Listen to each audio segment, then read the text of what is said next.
அல்லாஹு ஜல்ல ஷானஹு தஆலா இன்று ஓதப்பட்ட சூரத்து ஆலி இம்ரான் என்ற அத்தியாயத்தினுடைய 75வது வசனம் முதல் அல்லாஹ் சொல்லி காட்டுகிறான். வேதக்காரர்களில் சிலர் இப்படியும் இருக்கிறார்கள், அவர்களிடத்திலே ஒரு பொற்குவியலை கொடுத்தாலும் அவர்கள் அதை நம்பிக்கையோடு திரும்ப கொடுத்து விடுவார்கள். அவர்களிலே, அதே வேதக்காரர்களிலே இன்னும் சிலர் இருக்கிறார்கள், ஒரே ஒரு பொற்காசை அவர்களிடத்திலே அமானிதமாக கொடுத்து வைத்தாலும் அதை கூட நிரந்தரமாக அவர்களிடத்திலே பிடிவாதமாக நின்று நீங்கள் கேட்காத வரை அவர்கள் ஒருபோதும் உங்களிடத்திலே அதை திரும்ப ஒப்படைக்க மாட்டார்கள். அப்படி ஒப்படைக்காததற்கான காரணத்தை அவர்கள் சொல்லுகிற போது, அதாவது யார் எழுத படிக்க தெரியாத பாமரர்களாக இருக்கிறார்களோ அவர்களை ஏமாற்றுவதால் எங்கள் மீது எந்த குற்றமும் இல்லை, அல்லாஹ் எங்களை எந்த குற்றமும் பிடிக்க மாட்டான் என்று அவர்கள் சொல்கிறார்கள். ஆனால் இவ்வாறு வேறுபடுத்தியும் பாகுபாடு பார்த்தும் பேசக்கூடிய இவர்களுடைய இந்த பேச்சு இருக்கிறதே, இவர்கள் அல்லாஹ்வின் மீது பொய்யை இட்டு கட்டுகிறார்கள். இவர்களுக்கு நன்றாக தெரியும் இப்படி ஒரு வேறுபாடோ பாகுபாடோ இஸ்லாமிய மார்க்கத்திலே அல்லாஹ்விடத்திலே கிடையாது என்று நன்றாக தெரிந்திருந்தும் கூட இவர்கள் அல்லாஹ்வின் மீது பொய்யை கூறுகிறார்கள். மாறாக எந்த மனிதனாக இருந்தாலும் யார் தன்னுடைய வாக்குறுதியையும் அமானிதத்தையும் நிறைவேற்றி அல்லாஹ்வை அஞ்சி வாழுகிறாரோ நிச்சயமாக அத்தகைய பயபக்தியாளர்களை, அல்லாஹ்வை அஞ்சக்கூடியவர்களைத்தான் அல்லாஹ் விரும்புகின்றான். மேலும் அல்லாஹ்வுடைய ஒப்பந்தத்திற்கு பகரமாக, மேலும் தாங்கள் செய்து கொண்ட சத்தியத்திற்கு பகரமாக சொற்ப கிரயத்தை பெற்றுக்கொண்டு ஏமாற்றுகிறார்களே, மோசடி செய்கிறார்களே, அவர்களுக்கு நாளை மறுமையில் எந்த விதமான பங்கும் இல்லை. அவர்களிடத்திலே அல்லாஹ் பேசவும் மாட்டான், இரக்க கண்கொண்டு கருணை கண்கொண்டு பார்க்கவும் மாட்டான், அவர்களை பரிசுத்தப்படுத்தவும் மாட்டான். மாறாக அவர்களுக்கு நோவினை தரக்கூடிய வேதனை உண்டு என்று அல்லாஹு தஆலா இந்த 3 வசனங்களின் மூலமாக சொல்லி காட்டுகிறான். கடந்த வாரத்திலே நாம் இந்த அமானிதங்களை பற்றி, நிறைவேற்றக்கூடிய விஷயங்களை பற்றி ரசூலுல்லாஹி ஸல்லல்லாஹு அலைஹி வஸல்லம் அவர்கள் என்ன விஷயங்களை எல்லாம் சொல்லி இருக்கிறார்கள் என்ற விஷயத்தை நாம் பார்த்தோம். அல்லாஹ் குர்ஆனிலே இந்த மோசடிகளை பற்றி சொல்லுகிற போது அல்லாஹ் சொல்லுகிறான், யா அய்யுஹல்லதீன ஆமனு, விசுவாசிகளே, லா தஹூனுல்லாஹ வர் ரசூல், அல்லாஹ்வுக்கும் ரசூலுக்கும் மோசடி செய்யாதீர்கள். அல்லாஹ்வுக்கும் ரசூலுக்கும் மோசடி செய்யாதீர்கள். அப்படி என்றால் அல்லாஹ்வுக்கும் ரசூலுக்கும் மோசடி செய்வதென்றால் என்ன அர்த்தம்? அல்லாஹ் ஏற்கனவே நம்மிடத்தில் ஏதாவது காசு பணத்தை கொடுத்து அதை ஏமாற்றுவதா? ஸல்லல்லாஹு அலைஹி வஸல்லம் அவர்கள் நம்மிடத்தில் ஏதாவது காசு பணத்தை கடனாக கொடுத்து அதை ஏமாற்றுவதா? இல்லை. ஒரு முஸ்லீமை பொறுத்தவரை வழங்கப்பட்டிருக்கக்கூடிய குர்ஆன் ஒரு அமானிதம், தொழுகை ஒரு அமானிதம், ஜக்காத் ஒரு அமானிதம், குடும்பம் ஒரு அமானிதம், பிள்ளைகள் ஒரு அமானிதம், உடல்நலம் ஒரு அமானிதம், நேரம் ஒரு அமானிதம், கல்வி ஒரு அமானிதம். இப்படி என்னென்ன நியாமத்துகள் என்று சொல்லப்பட்டிருக்கிறதோ எல்லாமே அல்லாஹ் நமக்கு தந்திருக்கக்கூடிய அமானிதம். இதைத்தான் அல்லாஹ் சொல்கிறான், நீங்கள் அல்லாஹ்வுக்கும் ரசூலுக்கும் மோசடி செய்யாதீர்கள். வத்தஹூனு அமானாத்திக்கும், உங்களுக்கிடையேயும் நீங்கள் மோசடி செய்யாதீர்கள். உங்களுடைய அமானிதங்களை ஏமாற்றி மோசம் செய்யாதீர்கள் என்று அல்லாஹு தஆலா தன்னுடைய திருமறையிலே அமானிதத்திற்கு மாற்றமான குணத்தை பற்றி தடை செய்து அல்லாஹ் சொல்லி காட்டுகிறான். யா அய்யுஹல்லதீன ஆமனு லா தஹூனுல்லாஹ வர் ரசூல வத்தஹூனு அமானாத்திக்கும் வஅன்தும் தஅலமூன், நீங்கள் அறிந்து கொண்டே இது மாதிரி மோசடி செய்யாதீர்கள். அறியாத நிலையில் ஒரு மனிதர் செய்கிறார், அது வேறு விஷயம். ஆனால் அறிந்து கொண்டே இந்த காரியத்தை செய்யக்கூடாது என்று அல்லாஹ் சொல்கிறான். அதே போல இன்னொரு வசனத்திலே அல்லாஹ் சொல்லி காட்டுகிறான், இன்னல்லாஹ யஅமுருக்கும் அன் துஅத்துல் அமானாத்தி இலா அஹ்லிஹா, நிச்சயமாக அல்லாஹ் உங்களுக்கு ஏவுகிறான், அன் துஅத்துல் அமானாத்தி, அமானிதங்களை நீங்கள் அவரவர்களுக்கு உரியவர்களிடத்திலே நிறைவேற்ற வேண்டும் என்று அல்லாஹ் உங்களுக்கு கட்டளையிடுகிறான். இன்னல்லாஹ யஅமுருக்கும் அன் துஅத்துல் அமானாத்தி இலா அஹ்லிஹா வ இதா ஹக்கம்தும், நீங்கள் தீர்ப்பு வழங்கினால், பைனன் நாசி, மனிதர்களுக்கு மத்தியில் தீர்ப்பு வழங்கினால், அன் தஹ்குமு பில் அத்ல், நீங்கள் நியாயமான முறையில் தீர்ப்பு வழங்க வேண்டும். முஃமினாக இருந்தாலும் சரி, காஃபிராக இருந்தாலும் சரி, முஸ்லீமாக இருந்தாலும் சரி, முஸ்லீமுக்கு எதிரியாக இருந்தாலும் சரி, நியாயமான முறையிலே தீர்ப்பு வழங்க வேண்டும். இன்னல்லாஹ நிஅம்மா யஇலுக்கும் பி, இதை கொண்டுதான் அல்லாஹ் உங்களுக்கு நல்லுபதேசம் செய்கிறான். நியாயம் என்பது காஃபிராக இருந்தாலும் மூமினாக இருந்தாலும் யாருக்கு என்ன அமானிதம் நிறைவேற்றப்பட வேண்டுமோ அதை நிறைவேற்றி ஆக வேண்டும். இது ஒவ்வொருவரின் மீதும் கட்டாய கடமை. இது அல்லாஹ் குர்ஆனிலே அழகாக நமக்கு சொல்லி காட்டுகிறான். இந்த வசனம் எதனால் இறக்கப்பட்டது என்ற நாம் அந்த கருத்தை, இறக்கப்பட்ட காரணத்தை, சபபு நுசூலை நாம் கேட்டோமேயானால் ஆச்சரியமாக இருக்கும். அடுத்தது, கடந்த வாரம் நாம் சொல்லிக் கொண்டிருந்த அமானிதத்தை பற்றிய விஷயம் என்னவென்றால், இப்னு மஸ்ஊத் ரலியல்லாஹு அன்ஹு அவர்கள் அறிவிக்கிறார்கள் இந்த ஹதீஸை. நாளை மறுமையிலே அல் கத்லு ஃபீ சபீலில்லாஹ் யுகஃபிரு துனூப குல்லஹா, இந்த ஹதீஸை தான் நம்ம சொல்லிக்கிட்டு இருக்கும்போது நம்ம முடித்தோம். பெருமானார் ஸல்லல்லாஹு அலைஹி சொன்னார்கள், அல்லாஹ்வுடைய பாதையிலே கொலை செய்யப்படுவது இருக்கிறதே, அப்படி கொலை செய்யப்படக்கூடிய ஷஹாதத் என்ற உயர்ந்த பதவி யுகஃபிரு துனூப குல்லஹா, எல்லா பாவங்களையும் அழித்துவிடும். எல்லா பாவங்களையும் அழித்துவிடும். ஒரு மனிதர் அல்லாஹ்வுக்காக வேண்டி தன்னுடைய உயிரை பணயம் வைத்து போராடி ஷஹாதத்தை தழுவுகிறார், கொலை செய்யப்படுகிறார் என்று சொன்னால், அவர் உலகத்திலே என்ன பாவங்களை செய்திருந்தாலும், இணை வைத்தலை தவிர என்ன பாவங்களை செய்திருந்தாலும் அந்த மனிதர் என்ன செய்யப்படுவார்? மன்னிக்கப்படுவார். எல்லா பாவங்களையும் அந்த ஷஹாதத் என்பது அழித்துவிடும் என்று பெருமானார் ஸல்லல்லாஹு அலைஹி வஸல்லம் அவர்கள் சொல்லிவிட்டு சொன்னார்கள், இல்லல் அமானா, அமானிதத்தை தவிர. அமானிதம் என்பது எவ்வளவு ஒரு முக்கியமானது என்பதை நாம் விளங்க வேண்டும். எல்லா பாவங்களையும் மன்னித்து விடுகிறது, ஆனால் அமானிதத்தை தவிர. அப்படி என்றால் அமானிதம் எப்பேற்பட்ட முக்கியத்துவம் வாய்ந்தது என்பதை சிந்திக்க வேண்டும். ஆனால் இது விஷயத்திலே நம்முடைய நடைமுறை நேர் முரணானதாக அமைந்திருப்பதை பார்க்கிறோம். பள்ளிவாசலிலே நல்லவர் என்று பெயர் எடுப்பார், ஆனால் ஊர்களிலும் குடும்பங்களிலும் பெயரை பார்த்தால் மோசமான மனிதர், கொடுக்கல் வாங்கல்ல சுத்தம் இல்லை என்ற ஒரு நிலை. அமானிதத்தை பேணாத மனிதன் உலக மக்கள் அனைவரிடத்திலும் நல்லவர் என்ற பெயர் எடுத்தாலும் அல்லாஹ்விடத்திலே நல்ல பெயர் எடுக்க முடியாது. காரணம், அமானிதம் அவ்வளவு முக்கியத்துவம் வாய்ந்தது. இதற்கு ஒரு சட்டத்தை சொன்னால் நமக்கு நன்றாக விளங்கும். அல்லாஹு தாலா ஒரு தன்னுடைய அடியார்களில் ஒருவர் தன்னுடைய இபாதத்துகளில் குறை வைத்திருந்தால் அல்லாஹ் மன்னித்து விடலாம். அல்லாஹ் நினைத்தால் மன்னித்து விடலாம். காரணம் என்ன? அல்லாஹ் அர்ஹமுர் ராஹிமீன். அல்லாஹு தாலா அர்ஹமுர் ராஹிமீன், உலகத்திலே உள்ள இரக்கவாளர்கள் அனைவரிலும் மிக மிக இரக்கமுடையவன் அந்த அல்லாஹ். அந்த அல்லாஹ் நம்மை மன்னித்தால் பெரிய ஆச்சரியம் இல்லை. அது அல்லாஹ்வுடைய ரஹமத்துக்கு உட்பட்ட விஷயம். பல மனிதர்களை கேள்வி கணக்கு இல்லாமலே சொர்க்கத்துக்கு அனுப்புவான் என்றெல்லாம் ஹதீஸிலே வருகிறது. இது அல்லாஹ்வுடைய அரசாங்கத்திலே தாராளமயமாக்கப்பட்டது. இதுல யாரும் கேள்வி கணக்கு கேட்பதற்கு எந்த அருகதையோ உரிமையோ பெற்றவர்கள் அல்ல. இது அல்லாஹ்வுக்கு சொந்தமானது. கத்தப அலா நஃப்ஸிஹி ரஹ்மா, அல்லாஹ் தனக்கு ரஹ்மத்தாக இருக்க வேண்டும், இரக்கத்தோடு இருக்க வேண்டும் என்று விதியாக்கி கொண்டான். தனக்குத்தானே விதியாக்கி கொண்டான். யாரும் அவனுக்கு கட்டளை போட முடியாது, கட்டளை போடவில்லை. அல்லாஹ் தனக்காக விதியாக்கி கொண்டான். அத்தகைய ரஹ்மானுடைய அரசாங்கத்திலே தனக்கு யாராவது அநியாயம் செய்தால் அல்லாஹ் பெருந்தன்மையோடு மன்னிப்பது பெரிய விஷயம் இல்லை. அது அவனுடைய பரந்த ரஹ்மத்துக்கு உட்பட்ட விஷயம். ஆனால் அல்லாஹு தாலா ஒரு அடியான் இன்னொரு அடியானுக்கு செய்த பாவங்கள், அநியாயங்களை ஒருபோதும் மன்னிக்க மாட்டான், அந்த மனிதன் மன்னித்தாலே தவிர. எனவே இப்னு மஸ்ஊத் ரலியல்லாஹு அன்ஹு அவர்கள் அறிவிக்கிறார்கள், அல் கத்லு ஃபீ சபீலில்லாஹ் யுகஃபிரு துனூப குல்லஹா, அல்லாஹ்வுடைய பாதையிலே சண்டையிட்டு கொலை செய்யப்படுவது, ஷஹாதத்தை தழுவுவது இருக்கிறதே, அது எல்லா பாவங்களையும் போக்கிவிடும். இல்லல் அமானா, அமானிதத்தை தவிர.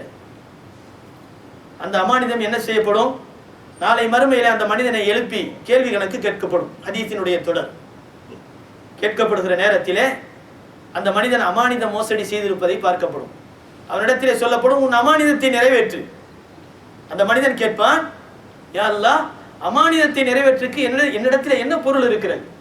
உலகத்திலே ஒரு வீட்டை ஏமாற்றினான், ஒரு 1000 வெள்ளியை ஏமாற்றினான், ஒரு மனிதனுக்கு துரோகம் செய்தான், 1000 வெள்ளி அங்கே கிடைக்குமா? அங்கே டாலரோ வெள்ளிகளோ எந்த விதமான காசு பணமோ சொத்து சுகங்களோ எதுக்கும் மதிப்பு இல்லை. அங்கே தங்கம் உலகம் முழுவதிலும் குவித்து கொடுக்கப்பட்டாலும் அதற்கு மதிப்பில்லை.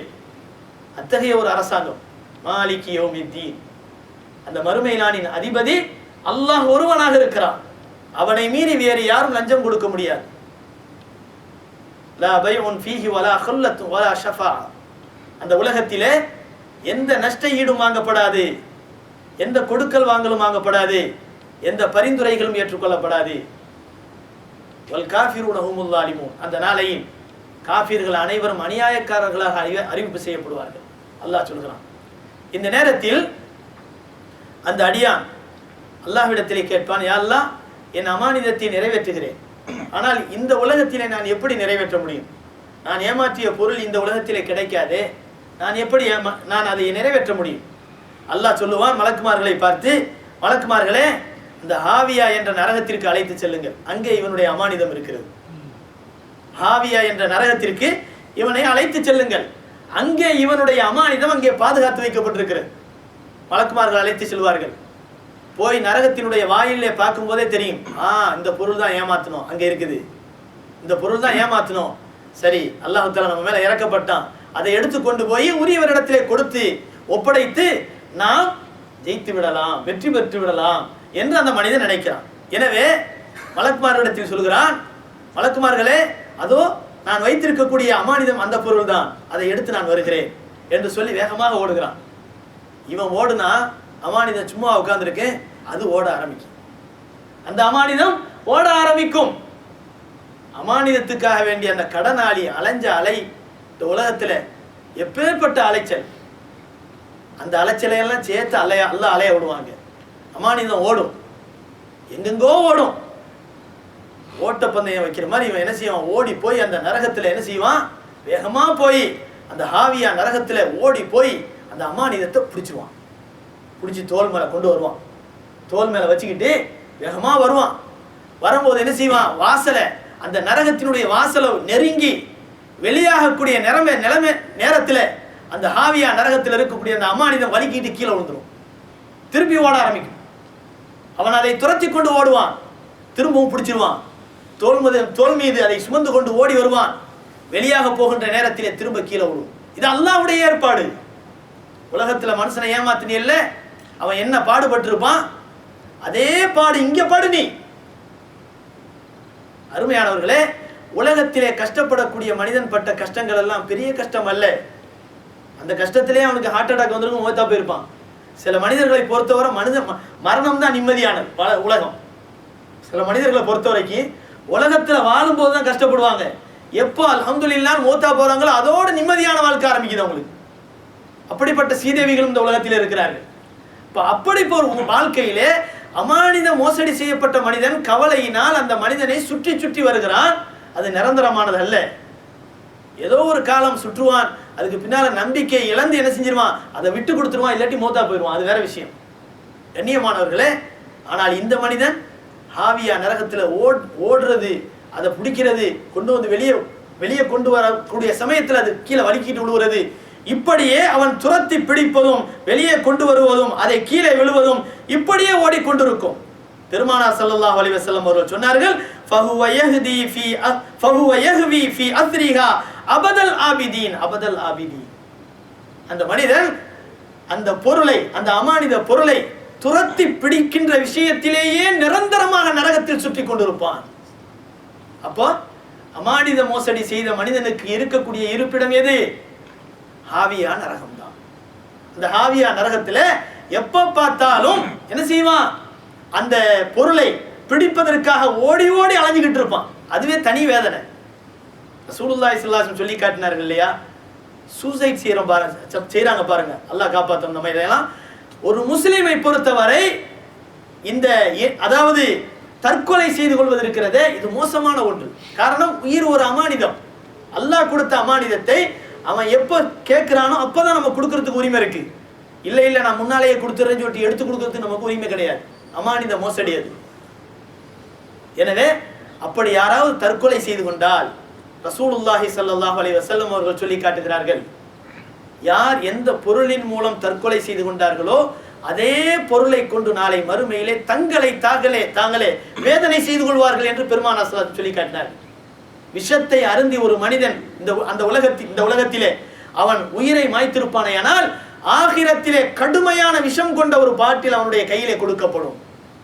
அவன் மேடான பகுதியிலே நின்று கொண்டு அந்த விஷத்தை அருந்துவான், கீழே விழுவான், திரும்ப விஷம் கொடுக்கப்படும். இப்படி அவன் விஷம் குடித்தே அந்த நரகத்திலே வேதனை செய்யப்படுவான்.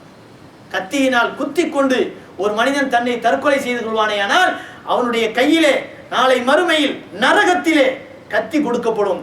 தன்னைத்தானே அந்த கத்தியால் குத்தி கொண்டே வேதனை செய்து கொண்டிருப்பான். உயரமான இடத்திலிருந்து குதித்து ஒரு மனிதன் தற்கொலை செய்து கொள்வானே, ஆனால் அந்த மனிதனுக்கு நரகத்திலே உயரமான இடம் ஒன்று ஏற்பாடு செய்யப்படும். அந்த இடத்திலிருந்து குதித்து அந்த மனிதன் தன்னைத்தானே நோவினைப்படுத்திக் கொள்வான் என்று பெருமானார் ஸல்லல்லாஹு அலைஹி வஸல்லம் சொல்லி காட்டினார். அப்போ ஒவ்வொரு உயிரும், மனிதனுக்கு வழங்கப்பட்டிருக்கக்கூடிய உயிர்களும் அமானிதங்கள்.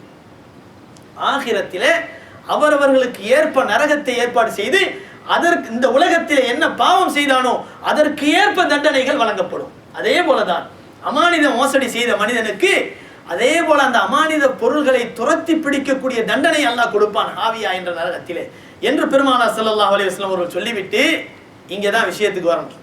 நல்ல வேளை நான் யாரையும் ஏமாத்துறது இல்லை அப்படி நம்ம நினைக்க கூடாது. ஏமாத்துறது, அமானிதத்து மோசடி பண்றதுங்கிறது பொருளாதார மோசடி மட்டுமல்ல. இந்த விஷயத்தை ரசூலுல்லாஹி ஸல்லல்லாஹு அலைஹி வஸல்லம் சொல்லிவிட்டு சொன்னார்கள். சும்ம கால ரசூலுல்லாஹி ஸல்லல்லாஹு அலைஹி வஸல்லம் அஸ்ஸலாத்து அமானத்துன், தொழுகை ஒரு அமானிதம், வல் உது அமானத்துன், உது என்பது அமானிதம், வல் கைலு அமானத்துன், நிறுவை என்பது அளவு என்பதும் அமானிதம், வ அஷ்யாவுன் அத்ததஹா, ஸல்லல்லாஹு அலைஹி வஸல்லம் அவர்கள் இப்படியே எண்ணிக்கொண்டே போனார்கள். உலக நியாமத்துகளை எண்ணிக்கொண்டே போனார்கள். எல்லாமே அமானிதம் அமானிதம் என்று சொல்லிக்கொண்டே இருந்தார்கள். வ அஷத்து தாலிகல் வதாய, இந்த அமானிதங்களிலே பயங்கரமானது, கடுமையானது பொருளாதார அமானிதம். மனிதனிடத்திலே கொடுத்து வைக்கக்கூடிய அமானித பொருள் இருக்கிறதே, இதுதான் கடுமையான அமானிதம் என்று பெருமானார் ஸல்லல்லாஹு அலைஹி வஸல்லம் சொல்லி காட்டினார். கண்ணியமானவர்களே, அமானிதத்தில் முக்கியமான அமானிதம் என்ன தெரியுமா? குளிப்பு கடமையாகிவிட்டால் குளிப்பது. இது ஒரு பெரிய அமானிதம். குளிப்பு கடமையாகிவிட்டால் குளித்து விடுவது, அசுத்தமான நிலையிலே அங்கும் இங்கும் அலைந்து தெரியாமல் இருப்பது.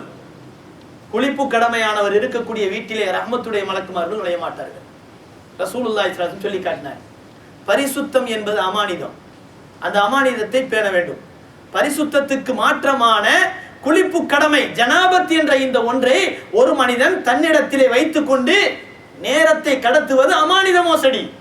ஸல்லல்லாஹு அலைஹி வஸல்லம் சொல்லி காட்டினார்.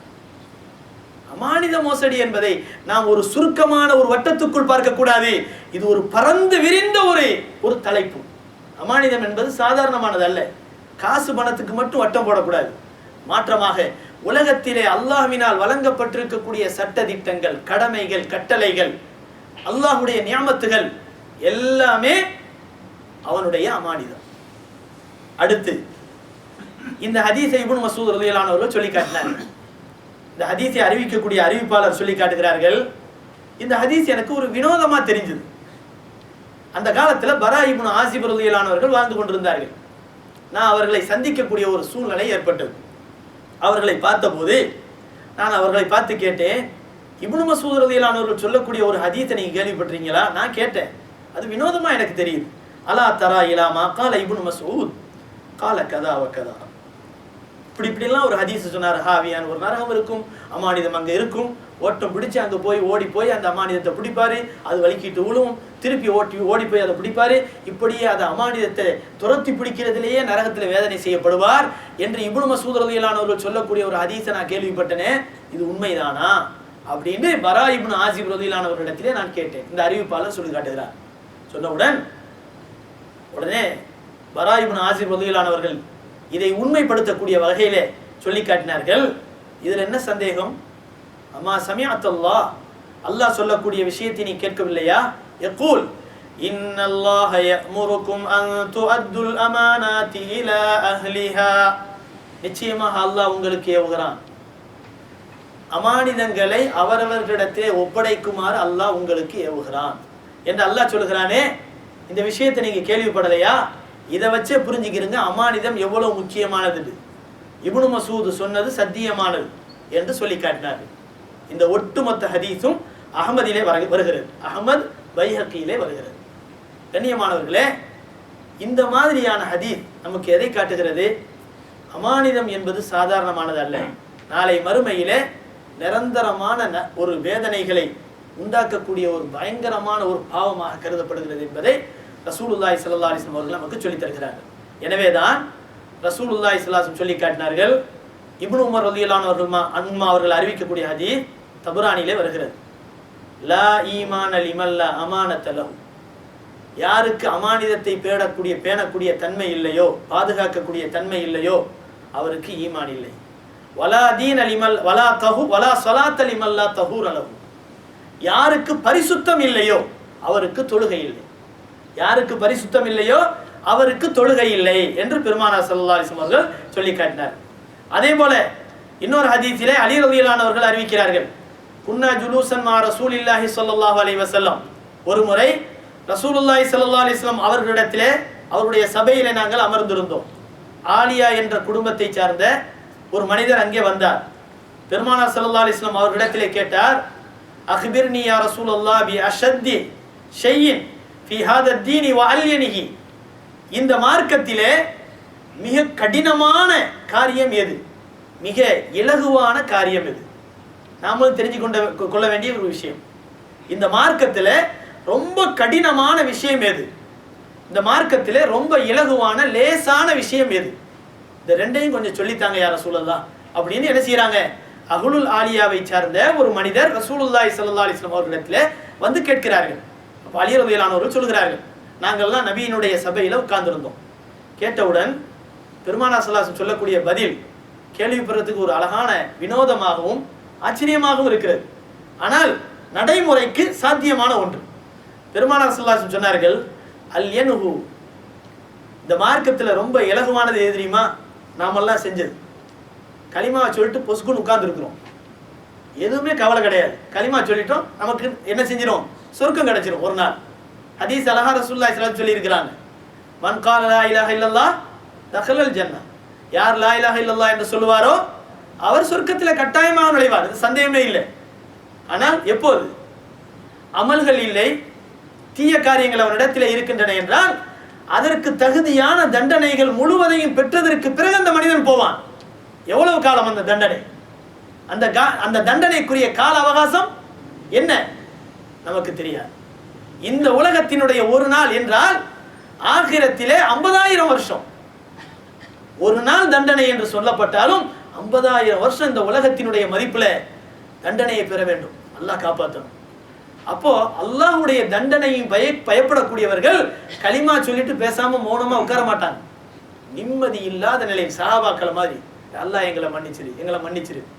ஸல்லல்லாஹு அலைஹி வஸல்லம் நம்ம ஏற்கனவே சொல்லியிருக்கிறோம் இந்த பயான்ல. பெருமானார் ஸல்லல்லாஹு அலைஹி வஸல்லம் அவர்கள் அபூபக்கருக்கு கற்றுக் கொடுத்த துஆ என்ன தெரியுமா? ஆச்சரியமாக இருக்கிறது. சொல்லி கொடுத்தவர்களும் பரிசுத்தவான், சொல்லி தரப்பட்டவர்களும் பரிசுத்தமானவர்கள். அப்படி என்றால் அந்த துஆ யாருக்கு சொல்லி தரப்பட்டது? நமக்கு. ஸல்லல்லாஹு அலைஹி வஸல்லம் அவர்கள் தங்களுடைய நெருங்கிய கலீலான சத்தீகான ஸல்லல்லாஹு அலைஹி வஸல்லம் அவர்களுடைய தோழராகிய அபூபக்கருக்கு சொல்லி கொடுத்து அதை நமக்கு விளங்க வைக்கிறார்கள். என்ன துஆ? அத்தஹியாத்திலே ஸலவாத்துக்கு பிறகு ஓதக்கூடிய ஒரு துஆ. அல்லாஹும்ம இன்னி ظلمت نفسي ظلما كثيرا ولا يغفر الذنوب إلا أنت فاغفر لي مغفرة من عندك وارحمني إنك أنت الغفور الرحيم. சுப்ஹானல்லாஹ், எப்பேற்பட்ட துஆ நபி ஸல்லல்லாஹு அலைஹி வஸல்லம் சொல்லி கொடுக்கிறார்கள். நபியும் அந்த துஆவை ஓதுறாங்க. என்ன துஆ தெரியுமா? அல்லாஹும்ம யா அல்லாஹ் இன்னி ظلمت نفسي ظلما كثيرا, நிச்சயமாக நான் நிறைய அநியாயத்தை செஞ்சிட்டேன் அல்லாஹ், நிறைய அநியாயத்தை செஞ்சிட்டேன் அல்லாஹ். அல்லாஹும்ம இன்னி ظلمت نفسي, என்னுடைய ஆத்மாவுக்கு நானே நிறைய அநியாயங்களை செய்து விட்டேன்.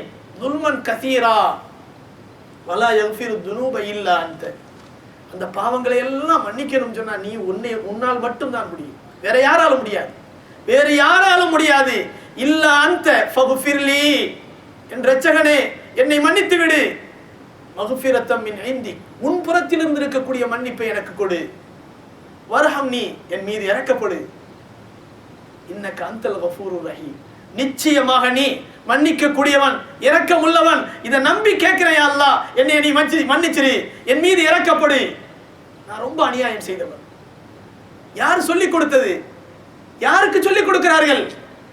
அருமையானவர்களே, நிம்மதியற்ற நிலையிலே நபி அவர்கள் இந்த வார்த்தையை சொல்கிறார்கள் என்றால், கற்றுக்கொண்ட அபூபக்கர் இதை சொல்கிறார்கள் என்றால், ஒவ்வொரு தொழுகையிலும் அத்தஹியாத்திலே அமர்ந்து சொல்கிறார்கள் என்றால், ஃபர்லான தொழுகை என்று சொன்னால் 17 முறை சொல்கிறார்கள்.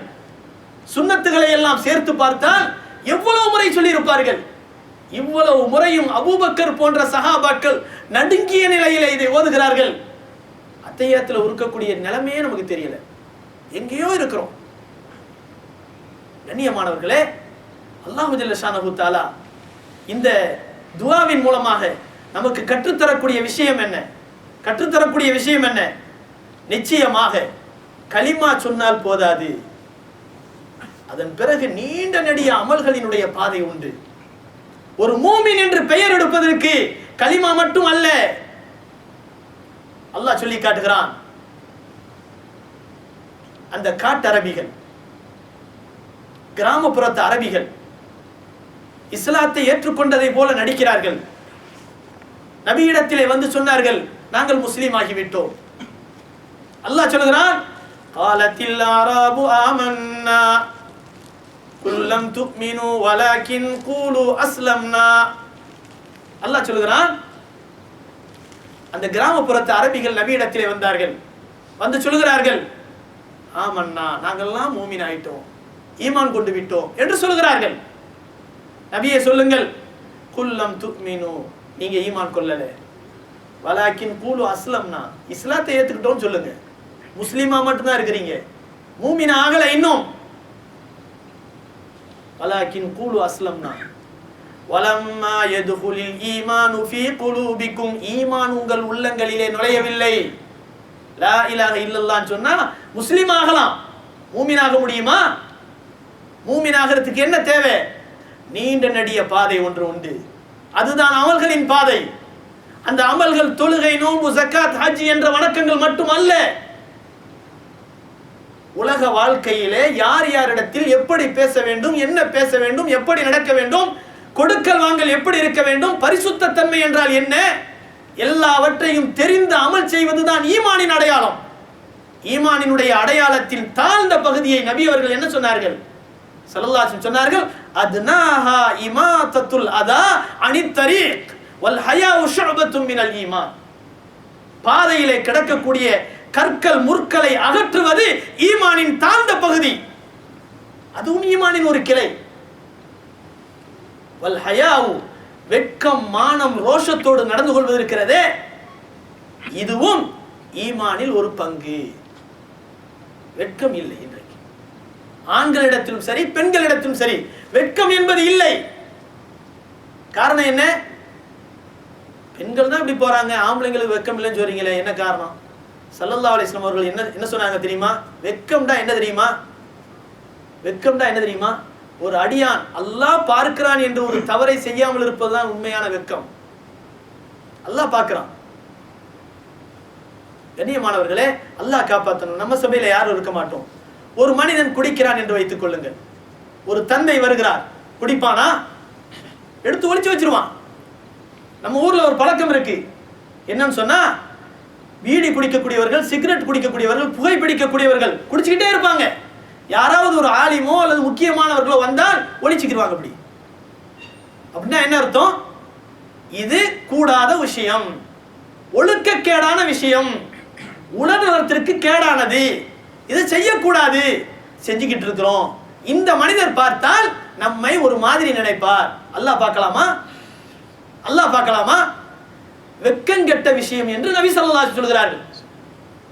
அல்லாஹ் பார்க்கிறான் என்ற ஒரு விஷயத்தை விடுவதுதான் வெட்கம். கண்ணியமானவர்களே, பெருமானார் ஸல்லல்லாஹு அலைஹி சொன்னார்கள், அந்த மனிதர் அஹ்லுல் ஆலியாவை சார்ந்த ஒரு மனிதர் வந்தார். நபியிடத்திலே கேட்டார், யா ரசூலல்லாஹ், அக்பிர்னி பி அஷத்தி ஷையின் ஃபி ஹாதா தீன் வ அல்யனிஹி. இந்த மார்க்கத்திலே மிக கடினமான விஷயம் எது? பின்பற்றுவதற்கு ரொம்ப பாரமான விஷயம் எது? பின்பற்றுவதற்கு ரொம்ப இலகுவான விஷயம் எது? லேசான விஷயம் எது? கஷ்டமான விஷயம் எது? ஸல்லல்லாஹு அலைஹி வஸல்லம் அவர்கள் முதல்ல லேச சொல்லிடுறேன், அதுதான் இன்னைக்கு நம்ம எல்லாரும் செஞ்சுக்கிட்டு இருக்கோம் அப்படின்னு நபி ஸல்லல்லாஹு அலைஹி வஸல்லம் என்ன செய்யறாங்க?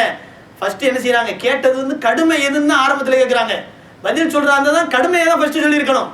ஆனால் நபி அவர்கள் லேசி எதுன்னு பின்னால கேட்டாங்களே அதை முதல்ல சொல்லிடுறேன், அதை தான் நம்ம செஞ்சுக்கிட்டு இருக்கிறோம் என்று பெருமானார் ஸல்லல்லாஹு அலைஹி வஸல்லம் அவர்கள் என்ன சொல்கிறார்கள் என்றால், அல் யன்ஹு, அதிலே ரொம்ப ரொம்ப லேசான விஷயம் என்னவென்றால், ஷஹாதத்து அல்லா இலாஹ இல்லல்லாஹ் வ அன்ன முஹம்மதர் ரசூலுல்லாஹ், அஷ்ஹது அல்லா இலாஹ இல்லல்லாஹ் வ அஷ்ஹது அன்ன முஹம்மதன் அப்துஹு வ ரசூலுஹு என்று சொல்வதுதான் ரொம்ப லேசான விஷயம்.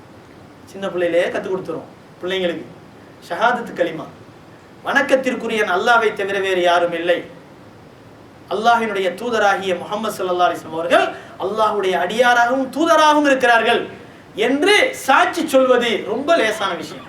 நாவால சொல்றது ரொம்ப கஷ்டமா? ரொம்ப லேசான விஷயம். பெருமானார் ஸல்லல்லாஹு அலைஹி வஸல்லம் அதற்கு அடுத்து சொன்னார்கள், வஷத்துஹு யா அஹல் ஆலியா, ஆலியா குடும்பத்தைச் சேர்ந்த சகோதரனே கேட்டுக்கொள். ரொம்ப கஷ்டமான விஷயம் எது தெரியுமா? ரொம்ப கடினமான பாரதூரமான விஷயம் என்ன தெரியுமா? அல் அமானா, அமானிதம். அமானிதத்தை பாதுகாப்பதுதான் ரொம்ப ரொம்ப கடினமான விஷயம் என்று ஸல்லல்லாஹு அலைஹி வஸல்லம் அவர்கள் சொன்னார்கள். சொல்லிவிட்டு சொன்னார்கள், இன்னஹு லா தீன லிமன் லா அமானத லஹு வலா ஸலாத லஹு வலா ஸகாத லஹு. யாருக்கு அமானிதத்தை பாதுகாக்கும் தன்மை இல்லையோ, குணம் இல்லையோ, அமானித மோசடி செய்யக்கூடியவராக இருக்கிறாரோ, அவர் தொழுதால் தொழுகையும் கூடாது, அவர் ஜக்காத்து கொடுத்தால் ஜக்காத்தும் கூடாது, அவர் செய்யக்கூடிய வணக்கங்கள் நிறைவேறாது. இது பாரமான விஷயமா இல்லையா? எவ்வளவு கடினமான விஷயம். ஒரு நடுக்கம் உண்டாகிறது உள்ளத்திலே. அப்ப நம்ம எல்லாம் தொழுகிறோம், அமானித மோசடிகள் நம்மிடத்திலே எவ்வளவு இருக்கின்றன. பெருமானார் ஸல்லல்லாஹு அலைஹி வஸல்லம் சொன்னார்கள், இந்த மாதிரியான விஷயங்கள்ல நம்ம எவ்வளவு காரியம் செஞ்சிருப்போம் பாருங்க. நாளை மறுமையிலே மோசடியாளர்களுக்கு கொடிகள் நடப்படும், மோசடியாளர்களுக்கு கொடிகள் நடப்படும். ஒவ்வொரு மனிதனும் ஒவ்வொரு கொடியை சுமந்து வருவான். அந்த கொடிகளிலே எழுதப்பட்டிருக்கும், இன்ன பொருளை இன்ன மனிதன் மோசடி செய்தான். அப்போ கொடியை தூக்கி மதிப்புக்கல்ல, உலகத்துல கொடி தூக்குறது எதுக்கு? மதிப்பு மரியாதைக்கு. ஆகிரத்துல ஒரு மனிதனுக்கு கொடி உண்டப்பட்டிருக்கும், எதுக்கு தெரியுமா? இந்த மனிதன் இன்ன பொருள்